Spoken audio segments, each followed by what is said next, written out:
has done something with CATE in the past. So. It's good to see you guys. When are you due? In January. Oh my gosh, it's coming. I might stand up. You guys fine with me standing up? Hi, Amy. How are you? Good to see you. Me too. All right, so I just want to say too, the reason we're recording this is because there's going to be a new part on my website, a free training called Ayurveda for Yogis. And I'm doing so many of these various talks with in yoga immersions and with yoga teacher trainings around the country that I'm just like, let's just record them and make them free.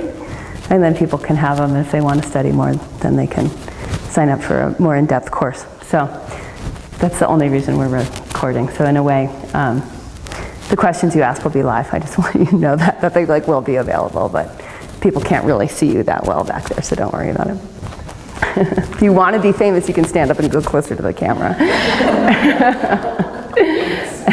What's Famous. Famous? World famous. Yeah, stuff's getting exposed. Actually, I had an interview with Yoga Journal last week, which was kind of fun, just on the whole nature of Ayurveda and detox and whatnot. Okay, so what we're here to talk about is what is happening in the bodies of your yoga students when they're doing yoga, and especially when they start to do yoga more than once a week, when they start to do yoga more frequently. And if you remember back in your own yoga path, when you, like before yoga, after yoga, it's like BY, AY, right? Like before yoga, you had a different physiology, right? Than you do now. Before you started doing yoga, chances are you ate differently. Is anyone saying like, yes, this is true, right? Than you do now. So there's just like before yoga, and there's this after yoga, that there's something that's changing in our physiology. Now, most teacher trainings, including all of the ones that I've attended, and I went through a 2-year, at the time it was the most sort of like hardcore long-term teacher training in the United States. The Iyengar Yoga Institute had a 2-year teacher training. I went through that course. We met weekly, 2 days a week for 2 years. So it's a lot of time. I then went through the Anusara Yoga teacher certification process, which also took me about 2 years. So I've gone to some teacher trainings. And fairly recently, within the last decade and a half. And what I found is that neither of the teacher trainings really had a component where they're educating the teachers about what's changing in the student's physiology and how that's going to affect their life. Right? Like change what they're eating, which is going to change the relationships, right? Because does anybody eat alone all the time? Nobody. Nobody eats alone all the time. So all of a sudden you start doing all this yoga and then you go home for the holidays, or your family's coming to visit you for the holidays and you're like, oh my gosh, they're eating what I ate BY. Right? And that's not how I celebrate anymore. So how do I merge my AY with my BY? This is not a personal issue. This is an issue that every single yoga student will eventually go through as they become serious in yoga, because they start to get serious about empowering their own physiology. And then they start to notice there's all these discrepancies. So what I'm trying to do in a way is help yoga teachers start to help their students navigate these problems, because they're not individual problems. They're universal problems that every yoga student, as they start to discover their inner physiology, as they start to awaken to prana, which is an inner physiological experience that most people who don't have yoga, they don't have a name for it and they don't really experience to the same degree. There's exceptions, but for the most part, right? And so we are raised, most of us in this country, most of your yoga students are raised on a standard American diet. What are the main foods in the standard American diet? Sugar. Bread, corn. Meat, thank you, and meat, right? So we've got bread, corn, meat, we've got sugar, processed foods, processed dairy, processed meats, processed sugars, pesticides, herbicides, right? So this is all part of what people eat before they start doing a lot of yoga. And I would say that's really the majority, especially if you're teaching in gyms. If you teach in yoga students to experienced yoga students in affluent communities, they might already be eating more fruits and vegetables and more organic foods. Okay, but to some degree, their tolerance for all that stuff we just named in the standard American diet is going to continue to decrease. And if we don't articulate that this is what's happening as they're doing the yoga, right, we're basically letting them know that this is a personal issue. This is something that we don't talk about. Why? Because we're not talking about it. Right? So it's like, well, unless we're talking about it, we're not talking about it. And if we're not talking about it, we're not helping them navigate this transformation. And it's very, very simple to help them navigate this transformation, just simply by saying like, hey, you know what? Every time you do this practice, you're opening your body to prana. Your tolerance for stuff that doesn't have prana in it is going to go through the floor. If you do the stuff that doesn't have prana in it, you're going to suffer. You're not going to enjoy yourself. You're going to wonder what's wrong. You're going to wonder why you got sick. You're going to wonder like why you ate this and now you don't feel that good. And it's not personal. It's not just you that doesn't eat the same thing as the rest of your family anymore. It's not personal. It's just part of this natural spectrum of your physiological evolution. So back in my younger school, I remember it was in San Francisco, so I had to kind of like drive to get there, and then I'd take class, and then we'd be there all day for the teacher training. And I didn't know about this stuff yet. I like really didn't know about the Ayurvedic daily routine yet. And even though I was actually in Ayurveda school, which is interesting in itself. Yeah. So I'd eat breakfast, and like the breakfast that I grew up, I was a standard American. Before I was like CATE STILLMAN Yogahealer, I was a standard American. Okay, so my breakfast was cow milk and cornflakes, most likely. So I'd have my cow milk and cornflakes, and then I'd go and I'd practice yoga, because it was an 8 a.m. class. Yeah, right? And I'm like, right, wow. And I'd be on the mat, and I'd be like, I can feel I can feel this stuff in my gut. I can just kind of, and it doesn't feel right. And then I was just trying to figure it out. Like, so if I'm going to be out all day, like when do I eat? If I'm going to, like, how do I eat and go and do yoga? And this stuff, it's not rocket science, right? But unless we talk to our students about it, unless we really go through, like, yoga needs to be practiced on an empty stomach for the most part, right? Unless we like bring some of these really basic on how we practice on the mat and how we nourish ourselves off the mat, they might not actually know. And it's something that I don't think that yoga students should need to discover for themselves. Just like we're not like in Trikonasana and being like, so where do you think your femur bone should go? Have you figured that out yet? I'm not going to help you. You know, it's like, that's not what we do. So we need to know that when we start doing yoga, our physiology, we're actually changing people's physiology. We're creating a prana-infused physiology. We're awakening their subtle body anatomy. It has very different requirements, very different physiological requirements in terms of how we need to get sleep, how we need to nourish ourselves through food. Right? Very different requirements than a body that's not doing yoga. And most people are figuring this out for themselves. And it's a bumpy road, right? And it's kind of like if you ever did an alignment, or if you did a non-alignment based yoga practice before you discovered an alignment based yoga practice and you wondered why your shoulder hurt and you wondered why you pulled your hamstring, right? It's like you're figuring it out for yourself. And it's a bumpy road. So what we don't want to do is have this road be any bumpier than it needs to be. Because yoga's challenging enough, right? Path of full enlightenment and living enlightenment in action is challenging enough. So what we want to do is make as many of these things as easy as we can, and that's why you're in a yoga teacher training and you're learning how to give good sequential instructions so that the students on the mat get a real deep experience without having to go through all these little bumps of a torn hamstring and a weird shoulder thing on the way. We can do the same thing off the mat, and it's not that hard, and that's really what I want to talk about. So before we do, I also want to bring up this whole other component of where yoga teaching is sort of like fit into Western exercise and physiology. Because this is really where a lot more people are coming to yoga from. It's like they go to the gym and they used to do aerobics. There used to be these aerobics classes, and then those got less popular, and now there's these power yoga flow classes, right, which some of you will teach. And then eventually students that do yoga in gyms, we see this progression. They eventually start to experience like there's more to this. I'm experiencing more than just exercise.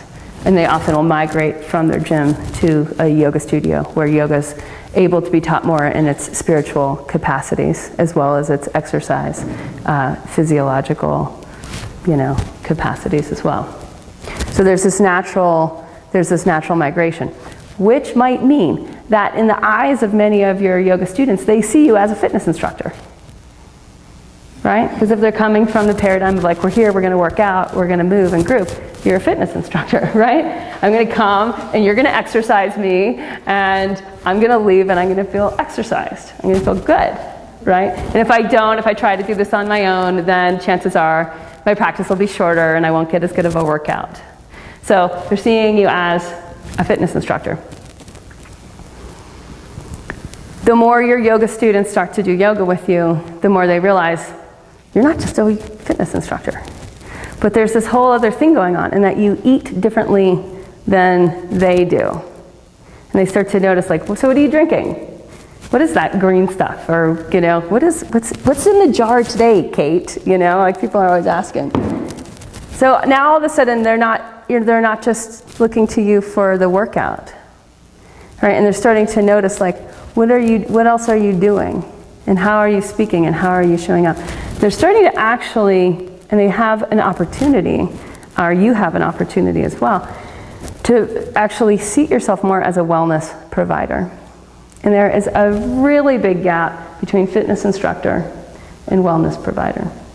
And this is something that I particularly help yoga teachers make this evolution into. And it's why I'm starting this whole program called the Yoga Lifestyle Coaching as part of the trainings that I'm offering in my online community.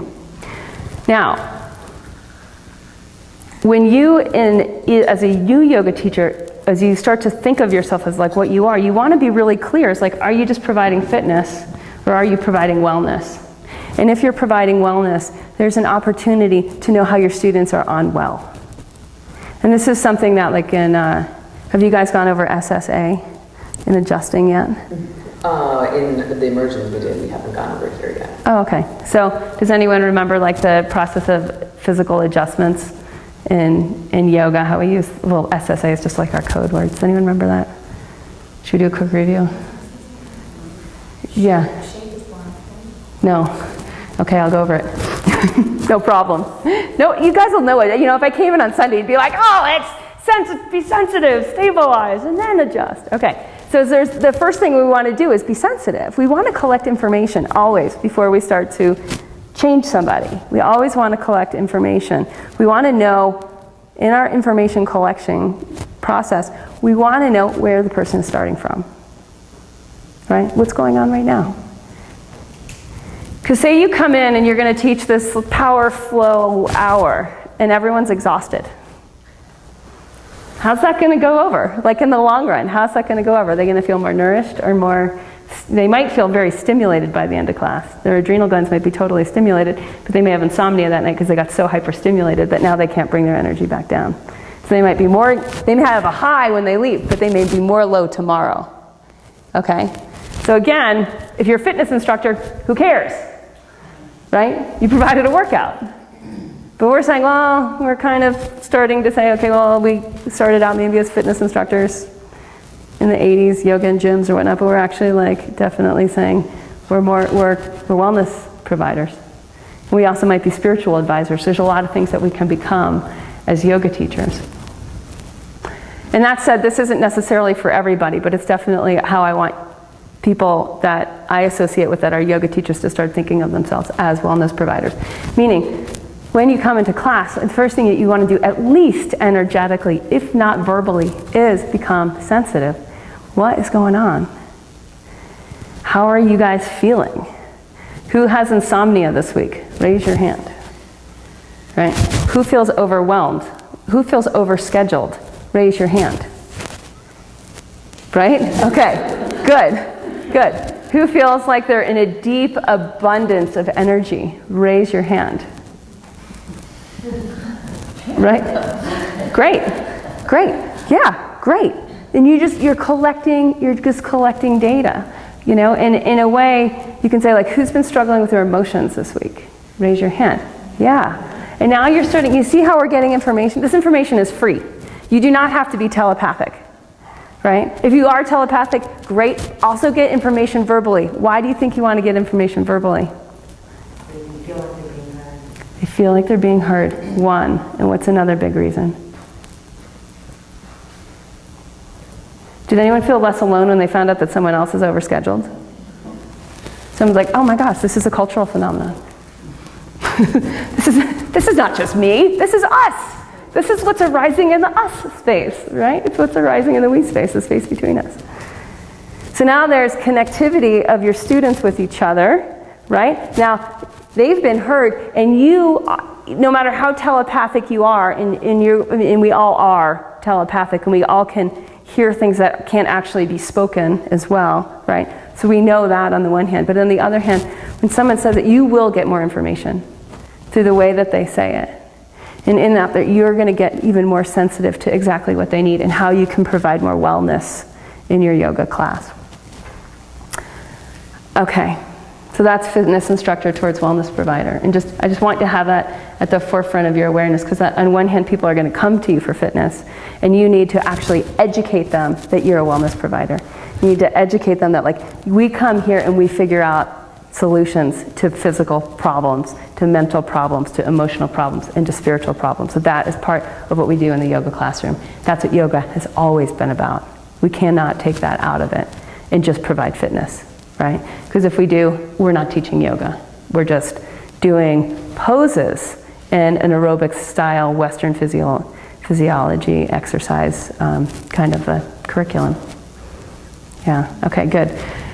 So, back to then, that was all on the mat in a way. You're collecting data, and then you're using that data to influence how you use your voice in yoga classes, how much you like push people to an edge and what kind of way. Basically, you're using attitude now and how you use your speech to what people actually need, right? Because if everybody's in the room and exhausted and you're like, play the edge, you know, like that's not going to go over so well. If everybody in the room has like abundant energy and you're like, play the edge, that's just fine, right? So we want to then use that sensitivity to adjust the way that we're speaking, right? That's the adjustment. The adjustment is then how we deliver, so that everybody leaves and they're more in this place of, if they're more connected to themselves, they're more connected to each other, and they're more connected to you. Now, to be a successful yoga teacher, you want people to feel a strong connectivity to you. Because they think they're coming for the yoga, but in many ways they're coming for the relationship. And they're coming because they know you care about how they are, and they know you care about their own evolution, their own development. And when you know that a teacher has that kind of care for you, you show up. You do. You feel pulled to it. Okay. So now let's talk about back to the beginning of all the stuff that's not taught in yoga teacher trainings, and all the stuff that as yoga teachers we don't know necessarily how to coach our yoga students on, even though it's really simple, and even though it's always been part of yoga until yoga came to the West. Okay, so this is what we have to look at. Why, as Westerners start practicing yoga, is this yoga off the mat stuff, meaning all of the natural daily rhythms that were inherently part of yoga, all of the seasonal rhythms that were inherently part of yoga, why were those two things separated out? It's a good question, right? It's a really good question. We can think about that, and I'll have some spicy lemonade. Does anyone not get the question?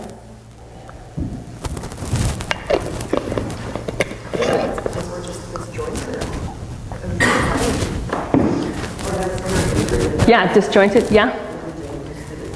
Religion. The whole movement in this country where it's like religion's become this bad, separate state. Yeah, so a separation of, so the spirituality away from the movement practice was separated out. Any other things? Any other major differences between the United States and India that come to mind? Connection to the natural world. Gratitude for the natural world. Good career oriented. Everything's about money.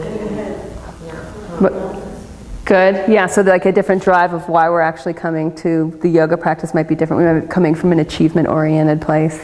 Yeah, too much coffee. But we're caffeinated. Well, they're caffeinated. They're caffeinated too. They drink chai. They drink way too much chai. There's chai wallas like everywhere, and they're like, little cup of chai, and you take one of these, and it's like more sugar and caffeine than in like a Starbucks. Yeah. Okay. What else is so different between Indian culture and American culture? Traditions. Longevity. I mean, they've had their traditions. They've had their traditions longer. Yeah. All these traditions are earth-based, natural rhythm-based. That's really big. Do they eat meat? No. Where do they get their food? Pretty locally. Where do they get what's their dairy like? How do they treat cows in India? Cows are sacred. So their diet is less processed. Their diet is more local. Their diet has less meat. Their diet, you cannot find a good chocolate bar in India. I mean, maybe in like a little specialty store in Bombay at this point you can. You cannot find chocolate in India. There's certain things that aren't naturally part of their diet, right? There's not like Hershey bars everywhere. Their desserts they're so insanely sweet that you don't even necessarily want to overeat them, right? They're so insanely sweet and rich, but they're not like where we have sort of this like processed food everywhere. They don't have processed food everywhere. You get fast food in India, chances are it's vegetarian, it's made out of rice and vegetables, and it has turmeric in it. Everything is yellow. Everything is turmeric. Turmeric's in it. As far as we know of any plant on the planet, turmeric is more anti-inflammatory, antimicrobial, antiviral, right? And you think of like the United States, like everyone has inflammation here. Everyone in your yoga classes is going to be suffering from ama, or undigested food stored as toxin in their body, and inflammation. We have garlic. We do have garlic, but I'm not sure it's in our fast food. That's the difference. The turmeric is in their fast food. Like fast food in India is hilarious. You know, you go, like say you're a typical working slug, right? And you're going to your day job and it's time to eat lunch. You literally will go to the local lunch place, and it's a thali place. They serve one meal every day. That meal has all 6 tastes in it. There's a ton of turmeric in it. It's vegetables. There's some naturally fermented vegetables as well. There's rice. There's beans. There's usually a little bit of fermented dairy in the form of yogurt. And you eat it, and it makes your body pretty light and healthy, right? It's so different. The typical American, they go for lunch, they're going to be healthy, they're going to have a processed chicken sandwich on processed bread with processed cheese and some mayo and mustard. They're going to have it with a cookie, which is full of processed sugar, flour, chips. Thank you, chips. I always forget the chips because I go more towards sweet than salty. Thank you, the chips. They may even have a soda or a shot of coffee afterwards, right? And these people, these are our yoga students, okay? They're not like those people. They're like our people. They come to our classes. You see this, there's a huge difference here in the kind of body that eats one diet and the kind of body that eats the other diet. And as we do the yoga, right, and we start to awaken our subtle physiology, the food that doesn't enhance the subtle physiology is going to start to feel like poison. It was never part of the yogic diet. It's never been part of the culture of India. I mean, someone would argue that in the next 20 years, the Indians are really facing a lot of the issues of the current modern Western yogi, because there's the import of like the hamburger, and they're eating tons of chicken, and they're processing their dairy, and like all these issues that we now are evolving out of, they're actually evolving into in a way, or devolving into, or however you want to say that. So, yoga comes to the West. We take the exercise, we take the fitness instructor components of it. We leave behind some of the spirituality because we've got Christians and Jews and Muslims in our classroom, and then we have the atheists and the agnostics there as well, and then we have the Boo-Jews and everything in between, right? So it's like there's that part, which I know in this yoga teacher training we haven't left that part out. Well, but we may not be engaging it as much as a very spiritual centered yoga practice might. But then we also have left out the natural daily rhythms, including what we put in our body, out of our teacher trainings. And that's why I wanted to just talk to you and say, like, this is a big deal, you guys, because you're messing with people's physiology. Like every time you give them a really good alignment instruction, you're awakening their body to prana. Then you have to teach them how do you support prana in the body off the mat. And it's really easy. So I brought these daily rhythm cards. These are something that I have decided to just print unlimited amounts and ship for free to yoga teachers around the world. It just has the daily rhythm, partly because I just think that like we need to bring this part back in to our yoga classrooms because it's so easy. Most of you guys have these from the immersions, but I'm just going to pass them out again, and we'll leave a stack, and you can take as many as you want, and you can always email support@yogahealer.com when you want more, and we will send them to you for free. And it's very simple. The main components of the daily rhythm are just like, you know, what Deb had said about, you know, and I said, what's different between India and the United States? And this observance of nature's rhythm, this synchronicity with nature's rhythm, is something that their children are culturally raised with. They're raised to worship the earth. They're raised to worship the sun. It's part of their mythology. So when they tell children stories at night, it's about worshiping the earth and worshiping the sun and worshiping the rivers, right? It's part of their culture. You know, my babysitter took my child to the thrift store the other day and came home with a princess book. It's like part of some like Disney thing. And so I'm like, we have to read the princess, and I'm like reading the princess book. And it's so about like romantic love. It's like, it's written for children, and it's all about, you know, it's like this whole thing, and not that Hindu mythology doesn't have this, but it's hard to find children's stories in a way that have these natural rhythms. They're coming out. But more of our rhythms are actually about like, you know, going after a goal. In this case, the girl's trying to get the guy, and the guy's trying to get the girl, and everyone's trying to keep them apart, and there's this whole drama around it. And of course, the object of the story is that they get together and are, you know, happy forever. The masculine and feminine duality union myth. Not a bad myth, but if we see then, like if you look back in your own stories of your own childhood, did you learn to worship the earth? Did you learn how to worship the sky? Did you learn how to listen to the sun and to the moon? No! No, and maybe who did? Because I mean, no one was raised by hippies. A little teeny bit. You had to have been, a little tiny. No? You found it on your own? Not by stories, though. Not by stories, okay. Yeah, and there's a lot of work being done, just as a side note, there's a lot of work being done about rewriting our human stories, rewriting our humanity as we're going into a global culture, and we're starting to realize that we need to rewrite the stories as our own humanity is evolving to planetary consciousness, into cosmic consciousness as well, to a cosmic perspective of how we are rising in the cosmos. Yeah, thank goodness there's this whole huge group of people doing this. We're on it. Yeah. Okay, good. All right, so these stories are not often within your yoga students, right? And so because these stories aren't in there, it's not like you start talking about these rhythms and they're like, oh yeah, they're referencing back to the stories that their grandmother and their mother told them. Some of these are new. One of the new things might be like, you need to go to bed early and wake up early most of the time. That rhythm is so out of sync in our culture. Most people do not go to bed earlier when they're experiencing exhaustion. So, all day, how you doing? I'm tired. Chances are that person will not go to bed early. The person's your yoga student. How's their yoga going to progress? Unless they're well rested. So you have to teach people, you need to be well rested. That's a requirement for yoga. You need to learn what deep rest feels like, what deep energy feels like, what living in harmony to life feels like. That is, in a lot of ways, in yoga, would be an issue of ethics, right? This is our first yama, right? Are we in ahimsa? Are we in a violent relationship with our physiology? Or are we in a collaborative, nourishing relationship with our physiology? Simple, 101, often not talked about in the yoga classroom. We need to teach people that they need to go to bed early. We need to teach people that when they're tired, they need rest. They don't need caffeine. They don't need power yoga. They need rest. Okay, so this is really big. So we go to bed early, and then we teach them to wake up early.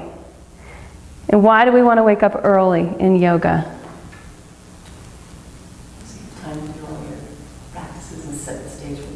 Yeah, right, because if you wake up, if the alarm goes off, and you stayed up late, And now the alarm goes off and it's time to get ready to go to work, which is a lot of people's reality, or it's time to get the kids ready to go to school, which is a lot of other people's reality, right? Then there's already this feeling like the day's already begun. You're already in the world of time. And remember, yoga, it's a physical practice, but it's also a spiritual practice. And the time that we have the most access to the spirit is the time before dawn. So the time that the yoga student, and we want to train them, even as a beginning yoga student, we want to start to train them to know these things. Right? Because this isn't in their, it's not in their stories. Chances are most of your yoga students' parents did not wake up early and meditate. So they don't know that household rhythm, right? Would you say that's true of most of your, most of your friends who will end up being your yoga students? So this is not normal. And in India, it was normal. They didn't have to teach this in the yoga classroom because it was already happening. You already would get up early, connect to spirit, do your chanting, visit the temple, walk around the Shiva statue 10 times, throwing flowers, go back home before you had breakfast. That's totally normal behavior in India. Totally normal, totally not normal behavior in the United States. Normal behavior in the United States is you stay up, you eat late at night, you stay up late watching TV, even though you're exhausted, you go to bed late, you wake up, you feel lethargic, you stand in the shower to wake up, and then you drink a shot of coffee, and then you get on it. Like that's normal for most of our yoga students, okay? And that is out of sync. It's out of alignment with nature's rhythms. And the more they do yoga, they're not going to be able to progress if they're in that old rhythm. And they'll start to wonder like why that doesn't feel right to them. And they might think that, oh my gosh, I'm going to have all these issues with my spouse because this is what my spouse wants to do and this isn't what I'm going to do. And then once we start to bring this language that this is just, you're just in a normal yoga path. This is a normal part of the yoga path. And if your spouse isn't on a yoga path, then you just let them do what they're doing, but you let yourself change in alignment. And you can leave things really as simple as that. So we go to bed early so that we get rest. We wake up early because we have the greatest, it's like we're the most aligned to be able to connect to a more subtle realm. So this morning in the practice we talked about we're starting to talk about the Kanchikas, about the ways that the infinite cloaks itself to being in the form, right?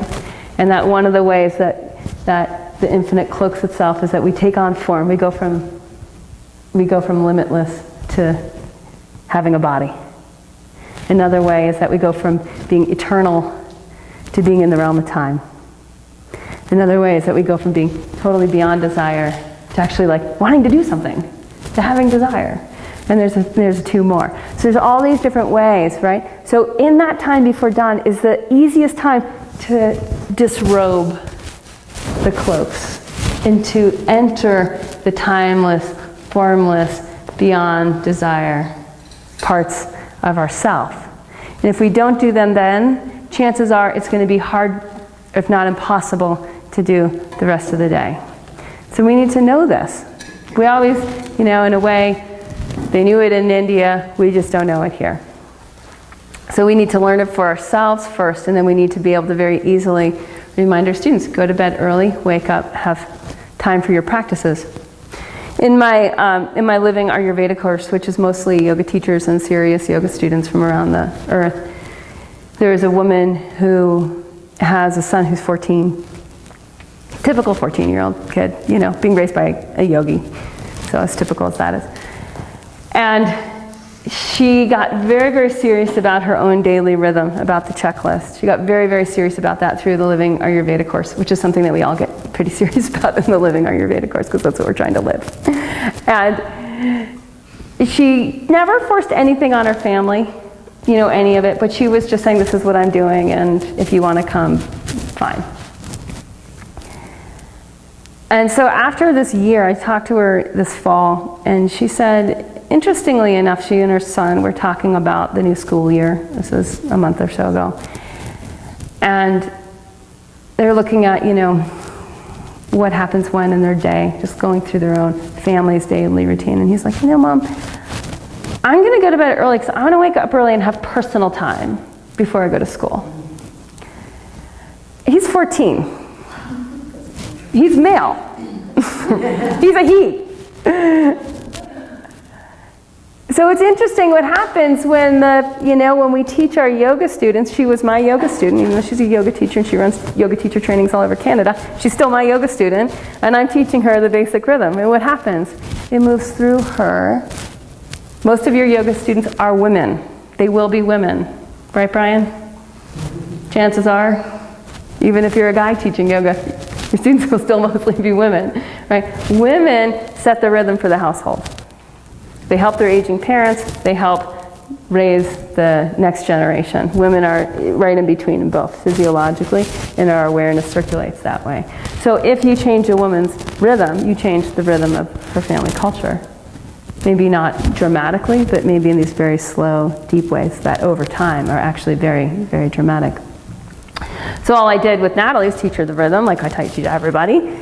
She starts doing it, and now her son wakes up before going to school to connect with himself, and potentially even to connect beyond himself, to connect into the more subtle realms of what this life is about before he goes into his day, and before he becomes influenced by other people and by other ideas and by other beliefs.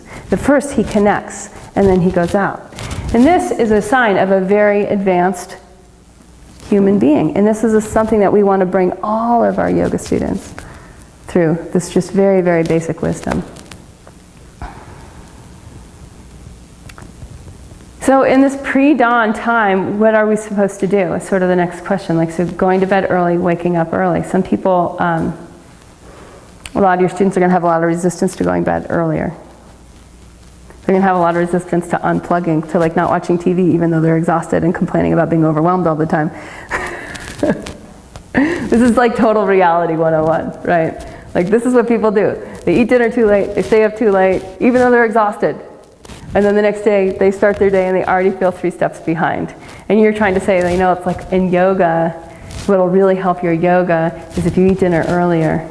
If you eat dinner earlier, you'll naturally go to bed earlier. If you go to bed early, you'll naturally wake up earlier. When you do, you'll be witness to the dawn. And just being able to be witness to the dawn is enough. That's all we need to do. That is the practice. And if you sit for it, eyes open, eyes closed, doesn't really matter. But just letting yourself be able to show up with nothing to do before the clock starts to tick. So that the eternity is before dawn. As soon as the sun crosses the horizon, you're in the world of time. Does that make sense? And the clock starts to tick, and you're on the world of doing, which is wonderful, if you have perspective of the world of being. And if you don't have that perspective, you're in a cyclical pattern that's really hard to break out of. Okay, so the next big thing is the whole cycle around nourishment. When is it optimal to nourish the body? What is it optimal to nourish the body with? And these are questions that, again, in yoga teacher trainings, we don't really get that into it, even though this is like a really, really big thing for our yoga students. The more yoga you do, the more you realize that certain things work and certain things don't work. And what you might notice is that there's also a universality to that it's also working for all your other yoga friends, and it's also not working for all your other yoga friends, so you're wondering why you had to figure this out on your own. Right? And you don't, if your yoga teacher starts to take this into the practice. So we talked about the foods before that aren't working, the foods that are part of the standard American degeneration diet, right? They cause the physiology to degenerate. This is proven. I'm not making this up. We know now that processed food causes disease. We know that carcinogenic food causes cancer. It's pretty simple, right? So then we look at foods that are the most nourishing foods to the physiology, the foods that are most full of prana to the physiology, help reverse degeneration, help reverse degenerative diseases. Very, very simple. So, in a way, when we're talking about aligning on the path of yoga and aligning to the rhythms of nature, as we look into diet, some of the most basic things that we want to know with physiology is when is our body designed to digest? What's the best time for the physiology to digest food? And it's when there's the most bile in the digestive tract. And there's the most bile in the digestive tract when the sun is highest in the sky. for primates, this is our physiology. If you're a canine, if you're a feline, you have a different physiology. Your physiology has a 24 to 48 hour cycle. It's much longer than ours. Which is why like your cat might go out and catch 10 mice and then like sleep for the next 24 hours, right? They have the animals that hunt meat in nature, and primates are not historically an animal that subsists primarily on meat, right? Primates subsist primarily on leafy greens first, fruits second, roots, nuts, seeds, insects, right? But very, very different physiology of primate as a feline or as a canine. So felines and canines, they have this amazing expenditure of energy. They hunt, they kill, they eat the flesh, and then they sleep forever. Right? Has anyone witnessed this with their canines and felines that live at home? Yes. A lot of downtime. And then it's like they're up, and there's like a lot of energy, and then they're like down, and that like downtime is a lot longer than the uptime. Human beings are different, right? We're up more than we're down. So we need a diet that's going to reflect that, that's going to be easier on the digestive tract. So the foods that primates eat, in the way that primates eat too, the primates do not eat at night. Primates don't eat at night because if you were to eat at night, you'd be attracting predators that would come and kill you historically. So there's a biological reason that we do not prepare food once the sun goes down. Physiologically, we know that the human body creates most bile in the middle of the day, has the most power of digestion in the middle of the day. So if your yoga students are all eating later at night, and you know, in this country, most people are heavier than lighter, right? If we look at just the stats out there. If we look at the stats for children in the next generations of yogis to be, we know that people are continuing to still yet to get heavier rather than lighter. So if we're eating late at night and our body doesn't have really the digestive capacity to break that food down and turn it into energy, then it gets stored. And it gets stored in the body as a substance that in the yoga tradition, in the Ayurveda tradition, we call ama, which is a toxin. It's AMA. It's a toxin that means there's partially digested food that's being stored in the physiology. Ama blocks prana. It's a very simple relationship. Ama and prana are diametrically opposed. They're two different sides of the polarity. And so when there's ama in the body, it's harder for prana to enter. So say the person comes to yoga, and they're doing this great, amazing prana-filled practice, and then they go home and they eat what they normally used to eat too late at night, and then they watch TV, and then they go to bed late, and then they wake up late. Could we make it any harder on our yoga practice? Could we make it any harder on our yoga progress? And as a teacher of yoga, you want to feel into how much you desire people to really progress on the path of yoga. Knowing that you're not just showing up because like you're going to make your whatever, $50 to teach this yoga class and bring people through a fitness instructor exercise kind of workout. Right? Right? Okay, it's like you're showing up to teach yoga so that people progress on the path. So then you want to think, well, how can I amplify this progress? How can I amplify this progression on the path? And that's what we're really talking about here, just teaching these very basic rhythms. Your body produces bile in the middle of the day. That's when it's appropriate to eat food that's heavier in nature. And you have the rest of the day to utilize that energy, to put that energy to work. And then dinner's light. Part of the reason dinner's light is so that you naturally are shutting your systems down.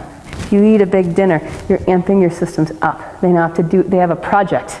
You just said, guess what? There's a really big project and it's due now. It's due before you go to bed. Right? So we don't want to have such a big project. So even, fall, winter, early spring, having a liquid diet at night is really good. Teach your students like, okay, we had an evening class. Go home and eat your soup. Then go to bed. And then wake up early. Do 5 minutes of stretching and be present for the dawn. It doesn't have to be, you don't have to coach them through it. That whole sequence of words took me how long? 30 seconds? So you said that every week after you taught your 6 to 7:15 p.m. class. Do you think they'd sink in after like a month or two?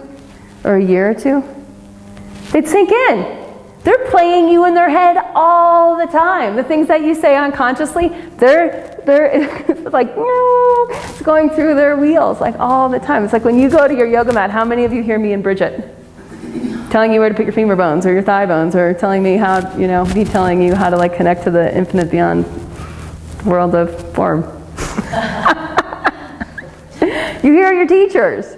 So you start saying these simple things every single week. You teach your evening yoga class and you're like, okay, everybody, go home and have a liquid-based dinner, meaning like soup or a smoothie, or even like in the summer, a big bowl of like fruit salad, something that's going to be really more liquidy in nature.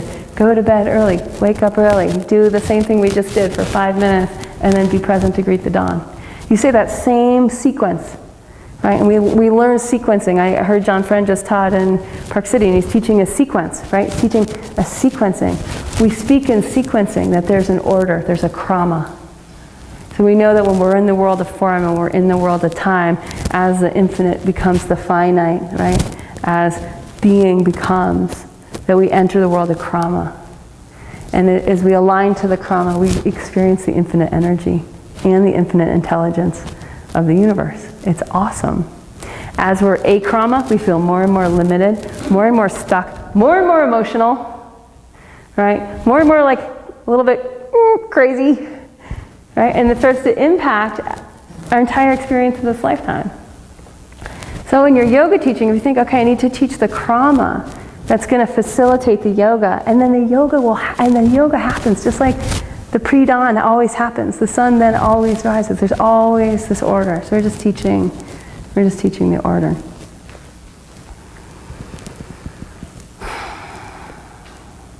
As far as what to eat next, and this is sort of where we're going to end this sort of daily rhythm. There's a lot of more little pointed details on that I'm not going to get into. Is what foods make human physiology more able to access prana. So and that's what I'd like to do is bring this into like a little couple minute discussion of like what works. What have you found worked? Because does anyone feel like they've walked this path more from the standard American diet to the yoga diet, from the B before yoga, the BY to the AY, right? Does everyone feel like you can firsthand speak to this? And we can see if there's any resonance, if we can agree upon anything. Okay, so you're saying living foods, for people that don't know that term, what are you experiencing that as? Things that you can cook from as you taught me, from your garden. Even like your kombucha that you brought me today. Something that's alive and not like we just pick off the shelf. Box.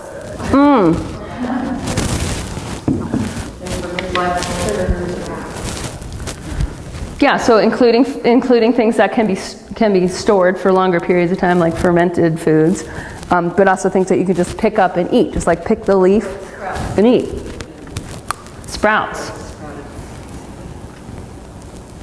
Great. Is anyone in disagreement?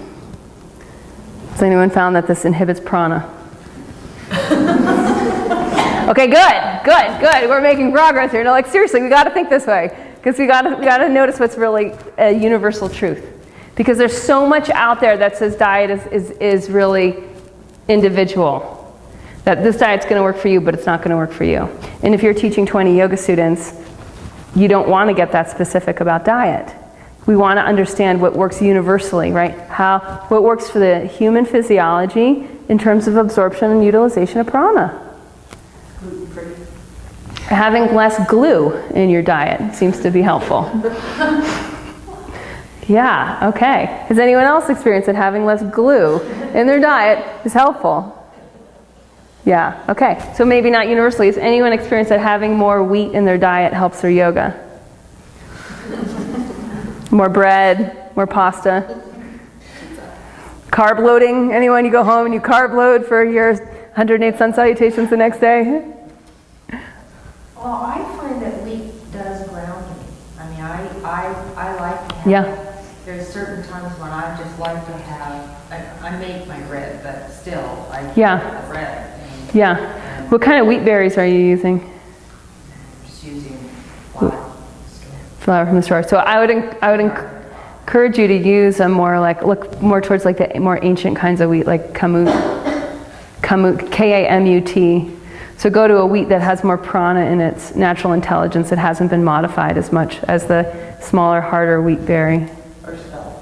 Or spelt. Yeah. And buy your own wheat berries or spelt berries and grind them in a grain grinder.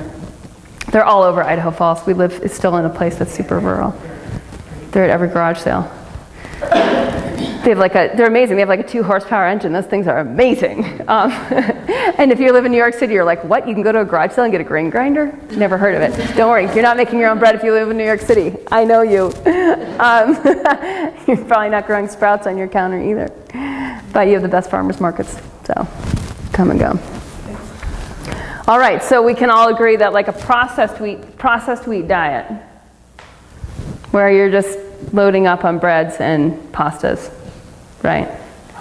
At some point, you're going to lose that grounding effect pretty quickly, and you're going to enter a clogging effect. Everyone agree? If I said, okay, everyone, you need to eat bread 3 times a day. Anyone in? No? Green juice 3 times a day. Anyone in? Just a shot or 2? I'm not going to force a gallon on you. Okay, good. Now, what else has a lot of prana in it? Water. Hydrating. Huge. So also, foods that are more water-based, including like fresh fruit versus dried fruit. What's going to have more absorbable prana in it? Fresh. Yeah. Your physiology is liquid. Just go ahead and squeeze yourself. You're gushy. Right? You're fluid. So if you eat foods that's primarily solid foods will inhibit the yoga. A more liquid-based diet will make the yoga easier. So it's these simple things. It's very, very easy to teach some of these very, very basic concepts. Teaching your students to eat more vegetables, primarily leafy greens first. Leafy greens have the most affinity for prana of any other part of the plant or any part of an animal that we can eat. And the reason is that the chlorophyll, the green that makes the plant green, the chlorophyll that makes the plant green, the chlorophyll molecule and the hemoglobin molecule, the red blood cell molecule, are so biologically similar, right? There's only like one little molecular difference between, between magnesium molecule and I can't remember. But there's like one little, I think it may be, I want to say phosphorus, but it's not. But there's this little teeny tiny molecular difference, and other than that, they're absolutely identical. So for the prana to move from the leaf into the blood, there's nothing that makes it easier than eating chlorophyll. It's like a direct transference of prana. And that's why drinking green drinks, you start to see more and more yoga teachers, yoga students drinking green drinks, because they figured this out. They might not know why it works, but they figured it out. I drink that and I have more energy and I feel light and I feel grounded. And how is that happening? How can I have all those opposites at the same time? So that leafy green is one of the substances that's most missing in the standard American diet in the kind of quantity that we're actually talking about being able to facilitate yoga, being able to facilitate the experience of prana in the body, even off the mat. And so often we're talking about eating, just introducing to your students, you can eat leafy greens 3 times a day. This, for a lot of people on a standard American diet, is shocking information. They don't know how. But then they see you drinking this green smoothie, and you can just say you can put greens and fruits in a blender with water and blend it up, and that's how you could take in greens in the morning. Or you could steam them and add butter. Just even introducing these things, and at first it's going to seem totally revolutionary, and you can just say, eating greens is going to make your yoga easier. And then eventually you can tell them how. Yeah? We eat a lot like that at home, and when we have visitors, for instance, when my in-laws came, we had all this abundance of produce from our garden. In the summer, we eat these huge salads, and we have our green smoothies, and our in-laws were eating a lot of what we were eating, and then my mother-in-law said she had so many stomach problems, she just stopped eating the drink Yeah. smoothies because she maybe just wasn't, her body wasn't Yeah. processing it She all. went into detox. Because she was just like, I can't eat any more fruit or whatever. And Yeah. I was like, oh, okay. Yeah. I mean, like, this sounds healthy. Yeah. People, they get a lot of gas, they get a lot of, Yeah, she's like, I'm having all this stomach, like, I have diarrhea or whatever. Because her body doesn't have a natural buildup of enzymes to be able to digest food that is alive, that has enzymes. Because as you eat more living foods that has more enzymes, your body starts to build up more enzymes. So if you don't have those enzymes and you eat the food, it's just like your body doesn't have the power to actually break it down yet. It's a really weird thing. So these changes happen gradually, just like a student starts to come to you and they're in your level 1 yoga class, and you don't start thinking like Urdhva Dhanurasana. You're not thinking that. You're really not. You're thinking like, we're going to do some movement to awaken their spine and make sure their femur bones can go back first, right? You're going to open their hips first. Then we're going to open their shoulders. You're not thinking like, we're going to do back bends. Because you know they are so far from that. And the same thing with like, you're not putting your yoga students on a living foods diet. That is so not, that's not the message. It's not the take home here. We're just teaching them that certain foods are going to make our yoga easier. Certain foods have more prana in them. Certain foods are what primates have always eaten. We just forgot in the last couple hundred years. Right? There's just been a little weird blip as macro industry took over micro farming, right? We're dealing with that, and you're dealing with that in your physiology. And it's going to make your yoga harder if you don't pay attention to it. So all we want to do is pay attention to it. We just want to start eating more greens. Put more greens in everything. See how many different kinds of greens you can eat this week. Little project at yoga class. You know, sprouts count. You know, all the different kinds of lettuces count. Get the lettuce mix for someone new, you know, like the box of organic lettuce mix that has maybe 5 different varieties, 5 different species. And they start to see like, oh my gosh, there's this whole other part of the grocery store and it's green. Have you seen it? I didn't even know it was there. There's like, I'm not going to the cereal box aisle as much as like the salad dressing aisle as much. There's like this whole green thing, you know, and they start to actually put demand on the local grocery stores to basically start to, you know, bring in more different kinds of species. And now you're seeing species diversification. All those different species have different nutrients. Those different nutrients are going to detoxify the standard American diet out of their physiology and make their yoga much easier. So that's it. I mean, I don't want to make it any more complex than that, but that's all we're doing is we're helping people attune. It's basically more vegetables first, greens first, then more fruits, more water, right? Eating more early in the day, eating bigger meal earlier in the day, most of the time, having a lighter dinner most of the time, going to bed earlier, waking up earlier, having time to attune to what's most important early in the day. And that's it. That's just it. And so that's why those cards are there. They're just to help you relay that information in a really easy way. They're also very detailed, so as you look on it, what I recommend is that you pick out one of the biggest things that you know would make the biggest difference, put a big circle around that, and start working on that yourself. And then also put a circle around one that's like going to be really easy to do, like put oil inside your nostrils so that your nostrils don't dry out in the winter season. Very, very easy to do.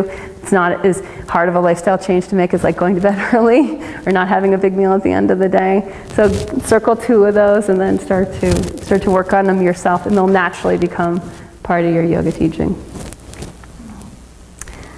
All right.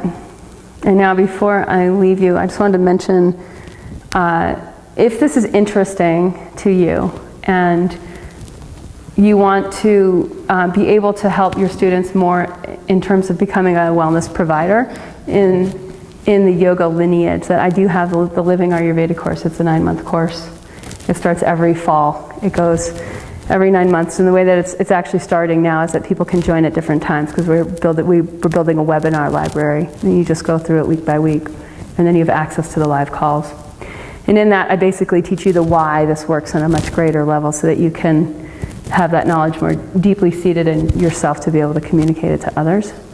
And then graduates of that can become yoga lifestyle coaches, which is sort of this new sort of career branch that I'm helping people move into, so that as more and more people are doing yoga, that we have a group of people that really know how to coach people through these changes in a way that enables them to evolve on their yoga path and actually evolve their, you know, their own diet, lifestyle, physiology, and even that of their family. So I just wanted to let you guys know that that's out there. Yeah. It's a webinar, so if we're traveling a lot, we can just... Oh yeah, it's just there. Yeah. It's really getting exciting. It's really global now. We have people, I used to just teach it to the Northern Hemisphere kind of daily rhythm, and now we're like totally readjusting because we have all these people down under that we're like, but they're like, we're going into spring, and I'm like, oh right. Okay, right, we're all in different parts of this planet. And so it's really this neat thing of yoga teachers coming together and looking at, and we're running a pilot this January through May. And if anyone wants to be in that pilot, send me an email. If you want to be a student of mine in that pilot making these changes, because I will be taking my own little coaching group through, as all the other coaches are going to be bringing their groups through, and so we can really see how we can help yoga students make the biggest shifts in alignment. And then one other thing I wanted to mention is I have another free call today, and if you're not on my email list and you want that call, I'll just pass around a piece of paper. You can just put your email on the back of this. And the free call is on building a better income for yoga teachers. And so you guys can, because I know you're all here, you can just download it if you want. If you're already on the list, you're going to get it. You guys are all probably already on the list, in case you're not. So I just wanted to let you know that's another thing that is out there, and that is also turning into an online course, is the business course that's helping yoga teachers really tune into how to build a community around their teaching and around their business. So that's it. Any questions? Any comments? Yeah. It strikes me that really all of this should be, if we're going to truly teach yoga, I mean, if we're going to be fitness instructors, it's a different thing, but we should all already have these practices very well established if we're really going to teach to the highest. Because otherwise we come to, and we're not teaching from enlightened place, we're not teaching from the bigger picture. Yeah, it does to me. It's really hard. I mean, it's really interesting too, and this is, I'm going to end in a minute.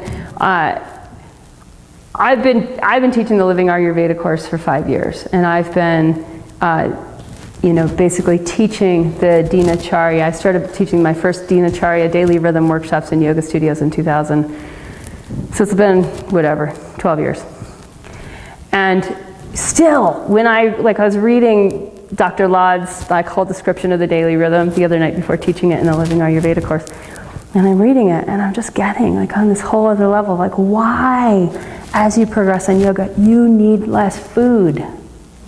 You will continue to need less food. You'll even at some point need less sleep, because you are so in alignment, you are living so as spirit in matter, that this whole efficiency thing just kicks into high gear. And you have so much energy, but you're not consuming. You basically make a switch from a consumer, right, to a generator. And that's like this path of awakening. And it's so subtle, and it's in that checklist. And that checklist is hard. It's hard to nail that.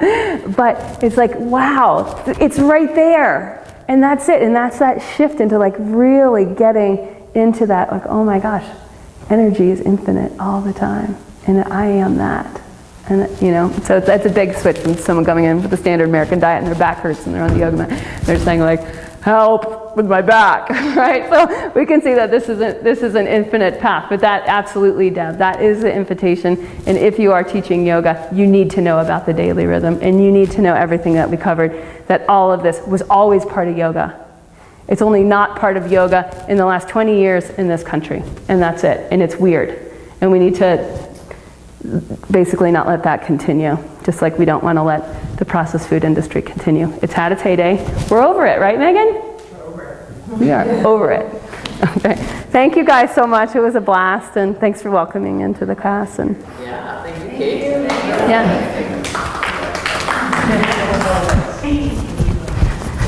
Let's say 5, and I can give you some.